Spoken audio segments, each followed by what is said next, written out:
If you're in the US, you may never have heard of Huawei.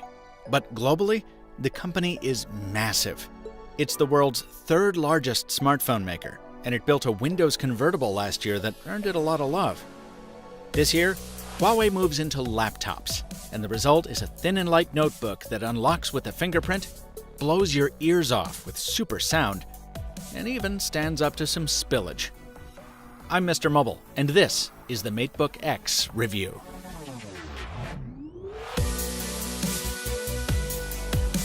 Let's start with the apple in the room, shall we? Lots of folks seem to love the MateBook X design, which closely approximates the quality cut of Apple's MacBook. Now, I don't really like it when Android phone makers ape the iPhone, and I also don't dig Windows laptops that look like they came from the Apple Store. But Huawei has actually managed to outshine Apple in some ways here.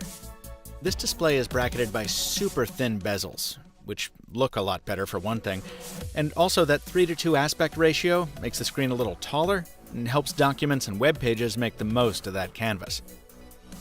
The fingerprint sensor built into the power button makes all the sense in the world, and it's super fast on top of that. There are 2 USB-C ports and a hub that comes in the box if you need more expansion. And easily one of the top 3 features of this machine is the sound it kicks out.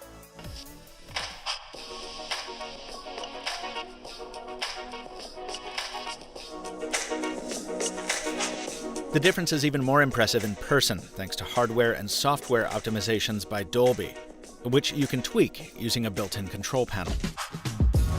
Beneath the speaker bar is the full-size keyboard. Now, I find my own experience diverging from some other reviewers who cite the 1.2mm key travel as too shallow for them. I found it very comfortable to type on, though. My only complaint being how quickly the keys seemed to pick up dirt. A complaint which you've probably already noticed extends to the rest of the casing as well. I don't know if it's the gold paint job or what. But you know what? I'll deal with it in exchange for the keyboard's splash resistance.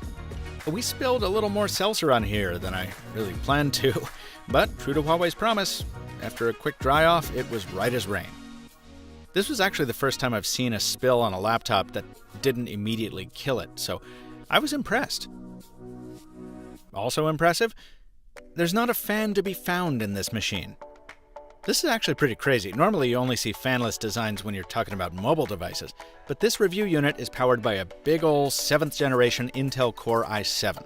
And the specs supporting that silicon are pretty okay too. Now these are U-series chips, whether you get the i5 or i7 model.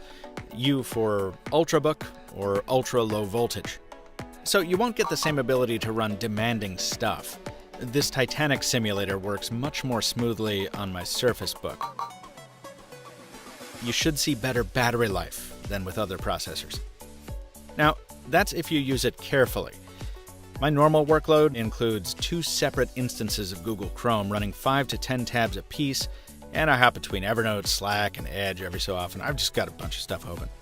Even at only half screen brightness, that's enough to take me from a full battery to dead in just under 5 hours of use. And half screen brightness isn't always enough to overcome ambient light, especially in open-air cafes or outdoors. Still, that's much better endurance than I get in my big MacBook Pro.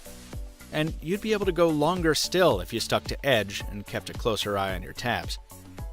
When you need to recharge, you need to do it through the left-hand USB port only, which is a shame because it'd be great to have the flexibility of charging from either side.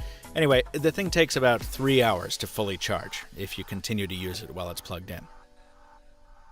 Couple details before we decide whether the whole thing holds up. On the good side, 4 big rubber feet keep you from sliding around, and the one-handed opening test gets a big pass. Write speeds on the solid-state drive are fast, responsiveness throughout Windows 10 Pro follows suit, and the precision trackpad is better than average. On the downside, I kind of wish the display was a touchscreen, I wish the keyboard backlight were brighter, and I wish the big Huawei brand was a little cooler looking.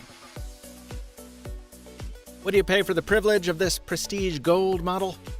Well, the higher-end trim here, the Core i7 with a 512GB SSD, will run you about $1,300. Taking a step down to a Core i5 and cutting your storage in half will save you, but not much. You get a $200 cost cut.